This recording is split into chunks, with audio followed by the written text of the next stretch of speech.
Good morning. Vicki Wu here with your marketing information that you need to know. As always, if you have specific marketing questions, you can drop them on our page at any time, and I will answer them as we go, and I may turn them into a whole live video addressing your issue. We also on Tuesdays have a specific post asking for your marketing questions. You can drop them there as well. But today we are going to talk about Google's latest update to their search engine optimization algorithm.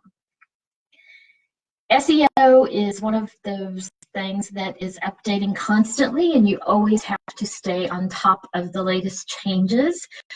But the basics of good SEO have been stable for quite a while, and if you follow those best practices, these changes aren't going to impact you as much.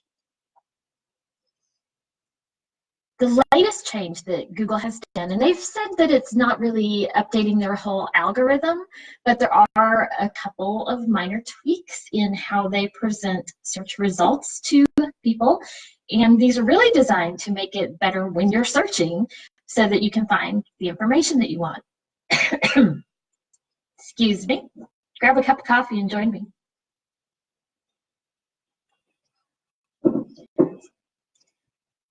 This latest update that they did to their algorithm is moving towards what you can consider search journeys. Just how we talk a lot about how clients have a journey on their way to buy, people also have a likely journey as they're doing search. And Google's AI and algorithms that they use are getting better at determining not just the search keyword that someone is using, but the intent behind it, why they're searching, and what information they may need next. And that's where we're going to see the biggest change, because what Google is doing now, if you search for a term and then you go back and search again, they're going to show you more of the pages that you already visited last time, but also take those results and show you something that they think is probably more appropriate for where you are currently in your journey. So let's talk through this a bit.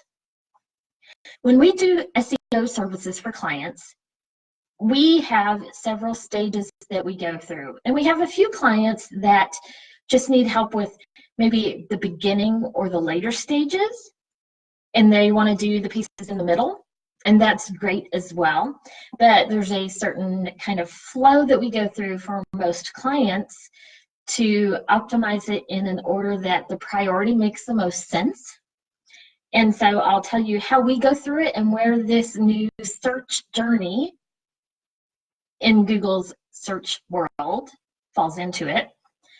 The very first stage is we do an audit. A lot of prospects come to us and request a free SEO audit, which we provide. It's not as detailed as the later one we do when they become a client, but it is a good baseline and it's good to measure against. And it can also highlight some pretty critical priorities that may need to be done. And I will drop in the comments towards the end of this video a link where you can claim a free SEO audit if you need one. So check those comments, and no cost, no obligation. We run the audit and provide you the information. When a prospect decides to use our services for some or all of their SEO needs, we also then run a much more in-depth SEO audit that looks at much more of the website than we can do with our initial audit. So that auditing is the first stage. It presents us a baseline and it tells us what we need to work on first and overall to improve not just their website, but their entire online, optimizing their entire digital presence. The second stage after we do that audit is making sure the basics are in place. Some clients already have the basics set well. Maybe they've worked with someone to help them through that initial process, or they understand enough of SEO to get through that. Most clients, we do find one or two technical pieces that either are really critical and need to be taken care of immediately, or are critical enough that they should be, and they're not very time consuming to implement.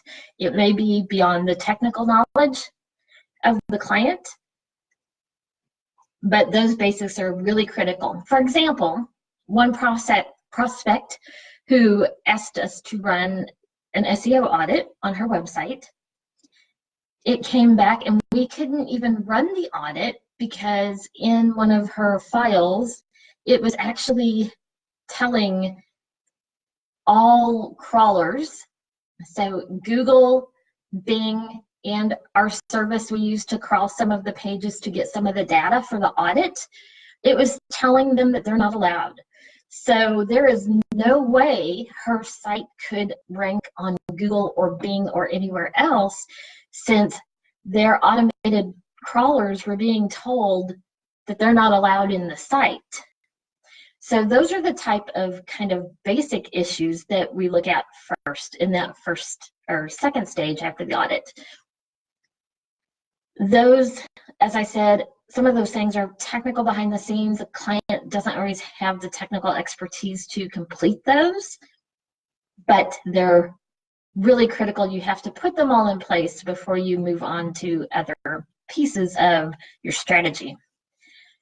The third stage, and this is one place that a lot of SEO firms miss, because some of them are just more of the technical, doing strictly the on-site SEO pieces, the meta descriptions and meta tags and meta title and alt tags and keywords in the copy. And they don't always understand, because they haven't been trained in other methodologies of marketing, the importance of this third step that we always include, and we include it before anything else is done for a very specific reason. Ours is we make sure there's basic call to actions available throughout the site. To get things up and running, it may just be the same basic call to action on every page. That may be click here to request an appointment, or call us at this number, or even download this free ebook or something.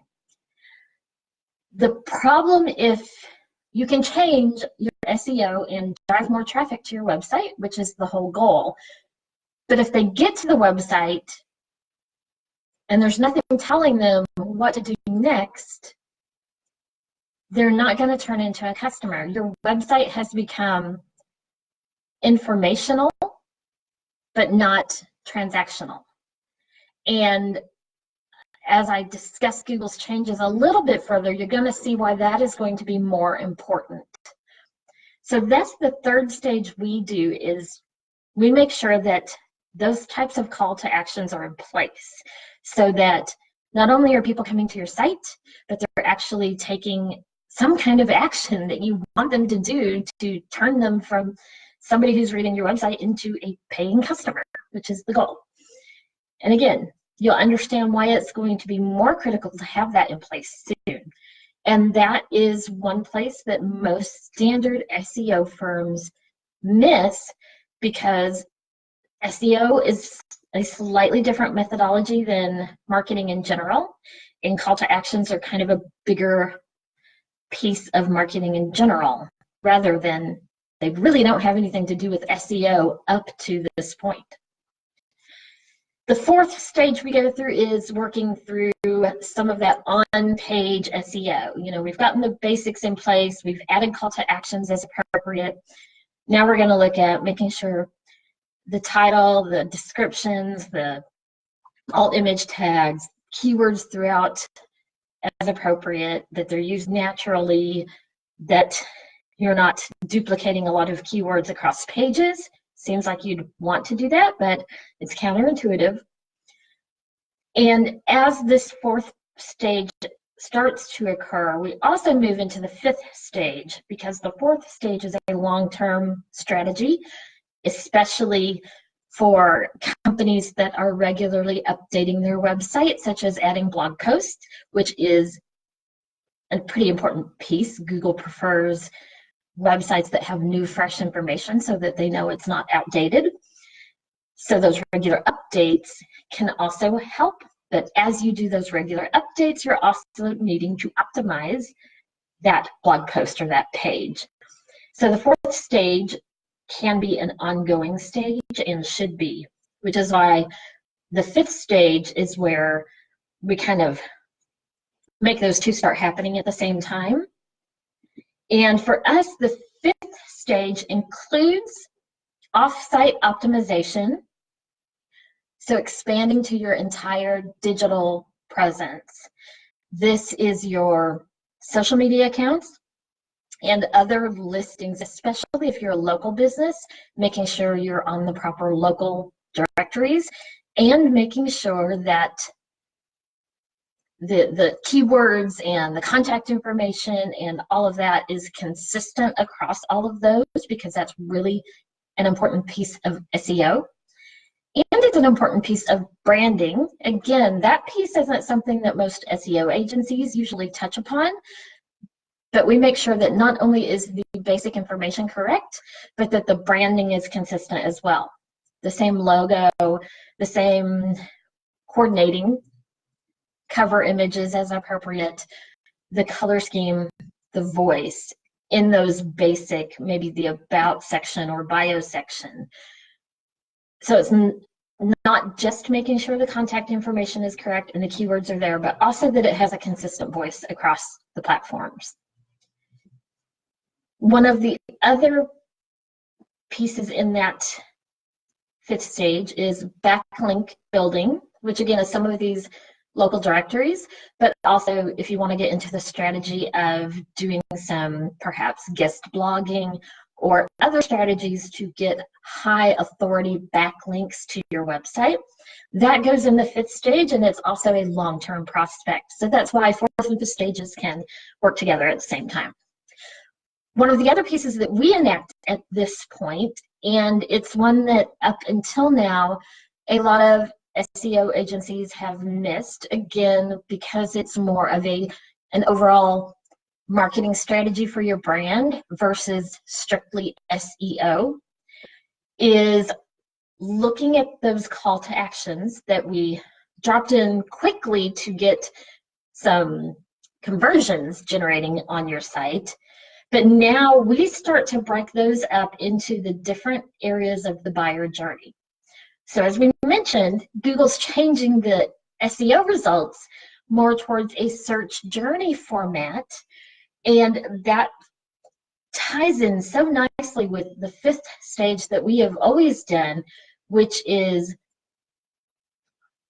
fine-tuning your website and your pages and your blog posts to look at each page and decide where it fits best into that buyer journey and put appropriate keywords and call to action to match that stage of the buyer journey. So we do a whole spreadsheet with the pages and an outline of where in the buyer journey, mapping the buyer journey in the funnel, and what types of items can be used at each different stage, what assets you already have, like ebooks or other offers that can be mapped to each different stage, and really go through a comprehensive strategy, which up until now has been great from a marketing perspective and conversion, but hasn't really been part of SEO strategy per se.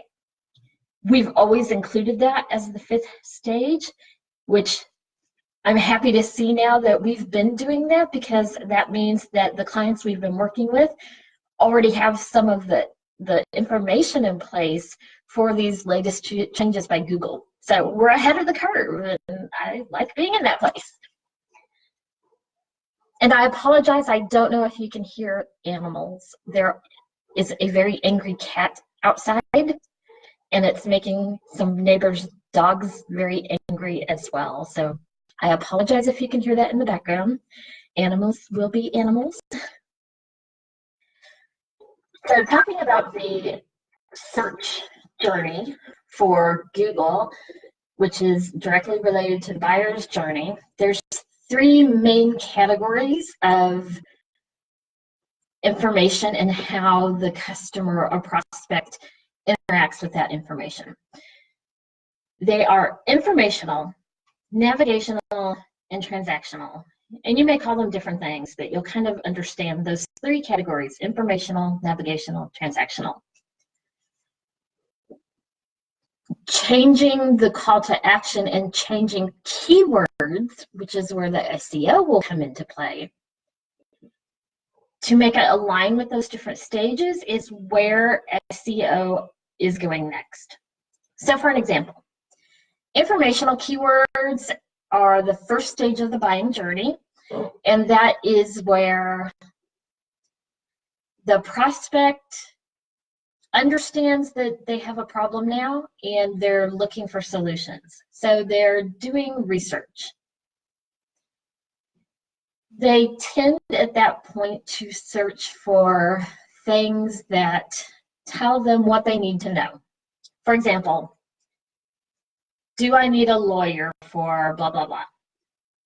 I see a lot of times some of the entrepreneurs that we work with, do I need a lawyer to incorporate my business? Who is the best business lawyer in Dallas, Texas? These are the types of informational searches that are occurring. And some of the ways those can be addressed is with specific pages or blog posts that are things like how to know if you need a lawyer to incorporate, or 10 reasons for remodeling your bathroom, or maybe something like why you aren't losing weight on your latest diet. As you can see, those are the type of informational posts that would be most likely to have keywords naturally related to that first step of the search journey. The second overall section is navigational. And these are when people have been doing research and now they're looking for a specific service or a specific product or even a specific brand.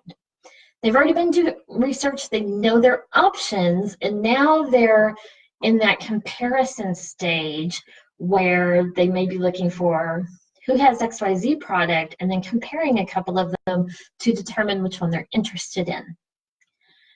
For example, maybe they would do, if they're looking for, they've been looking, do I need a lawyer to incorporate?